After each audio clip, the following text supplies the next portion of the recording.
Reaction to the President's response to the state capture report.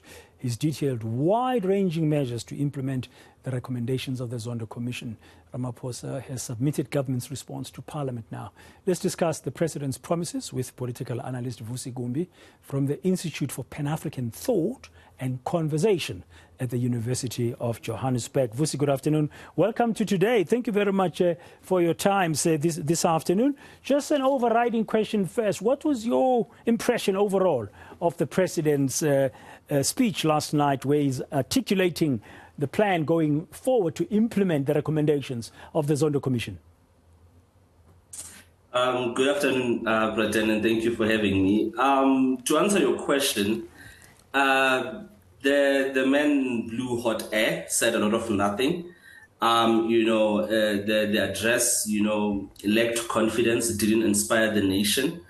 And this is particularly because ever since President Cyril Ramaphosa assumed the position of head of state in February 2018, he has never accounted for anything. He has made the state capture a scapegoat for everything that goes wrong in the country. So ordinarily, you would expect that since he believes that everything that goes wrong in this country is as a result of state capture, he would then ordinarily speak about tangible things that will ensure that something of this nature doesn't happen. But that was not the case, So, but I'm not quite shocked. He's been our leader for almost 5 years now. We are used to him making, promises that he can keep, saying things that he doesn't himself believe that will materialize. So, quite frankly, it was just a waste of time.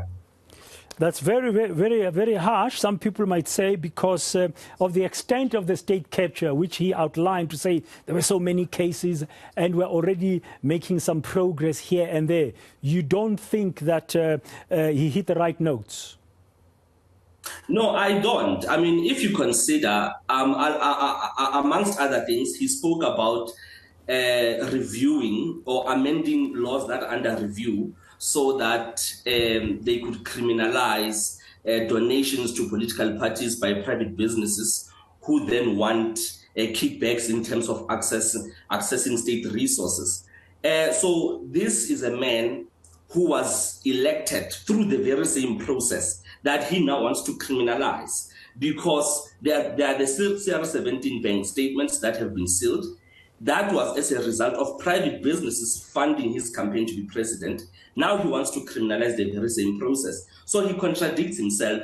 So I don't know how we can expect a man who contradicts himself, does one thing and says the other, and then for us to believe that something materialistic can come out of this, And for me, he's been sitting with this volume since June. He could have provided tangible plans on how some of these things can be addressed. So whatever he's made in his statements as the promise of implementing the recommendations going forward, you are of the view that it won't amount to much? It won't, largely because he's conflicted himself. I think we need to appreciate that. It's the elective conference of the ANC, and a large number of the people who are implicated are his comrades. The people who form part of the delegates that are supposed to re-elect him. And, obviously we know that there's another camp that is trying to unseat him. So he's conflicted. So even if he wanted to act, I don't think it's going to happen, at least not after the elective conference, depending on whether or not he gets a second term. Something that is likely to happen. So if ever we are going to see some action, it will be after Nazareth. So it's going to be somewhere around 2023. But this year, nothing tangible will come forth. Now, he's handed the government's response to the recommendations of the Zondo Commission to Parliament.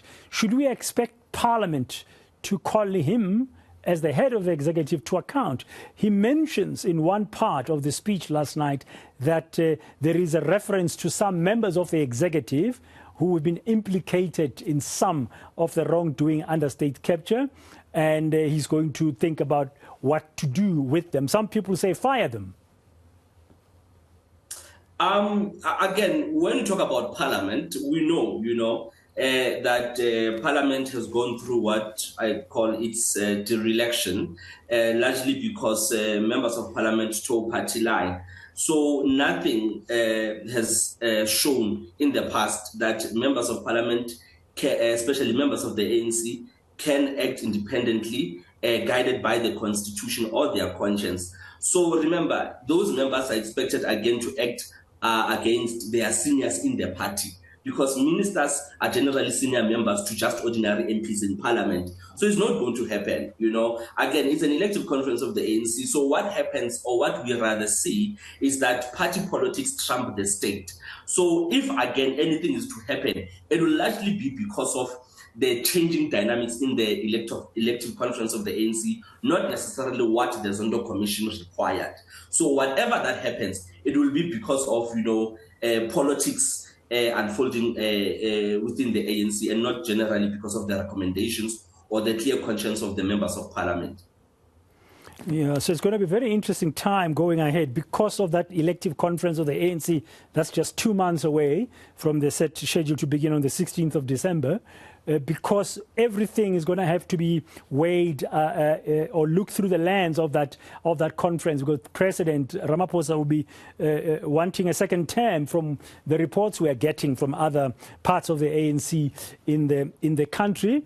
But very finally, Vusi, as we conclude with you, I just need to get your thoughts, your political insight on this.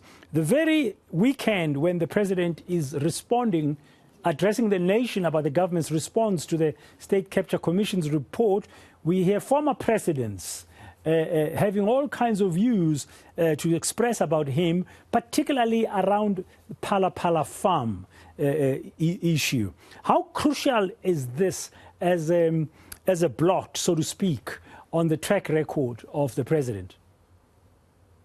I said this, I think, several weeks ago, a month ago, with Masego on the show, that if President Ramaphosa is to step down, it will largely be because of the Phala farm, right? And so for me, I feel that Phala is a Ngandla 2.0, but to a greater extent, in layman's terms, Phala makes Ngandla like a game, if I can put it like that. So I do believe that it's going to taint him. I do believe that the former presidents speaking out also are saying that it's because they believe that there's something tangible out of Phala. It will depend what the panel's outcome are in late November. But I do believe that when he looks back, when all is said and done, whether or not he gets a second term, even if he gets a second term and steps down eventually, it will largely be because of this Phala farm saga. I believe that ANC members will use this against him when he has lost power, similar to what happened to Jacob Zuma. They defended his Nkandla and